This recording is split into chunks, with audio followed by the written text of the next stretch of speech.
Alrighty, so here's the new and improved chainsaw bike. So, it's pretty much the same as last time. Got a little sprocket right on that clutch there. It runs up to that.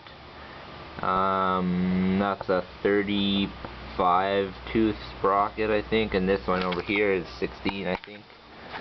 Then that runs across over to this guy, which is I think he's about a 20. This guy's a 60, which runs back over to that guy, which I think is a 16, which runs down to here, which is a 60, which gives me about a 25.3 gear to 1 gear ratio.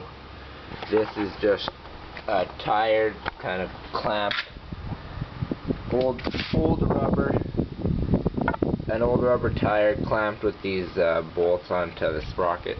Works good. Anyway, so we should take our first spin. Alrighty, so we're cruising along here. Not actually that loud.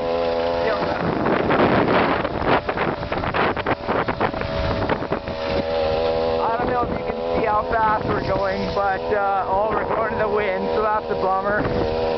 My top speed on this unit is 42.3 kilometers an hour, so, and that's on level ground.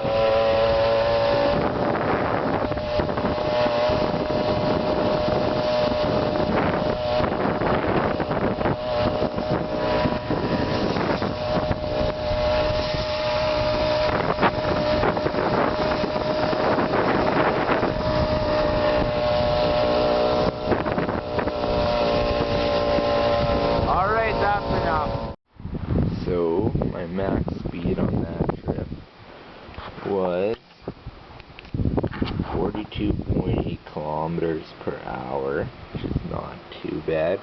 I can't really go, I think that's the top speed. I could make it go faster if I made this gear smaller, or this gear bigger, or this gear bigger, which I might think about in the future, but for now, that's how she's gonna be. Anyway, so that's my sweet chainsaw bike.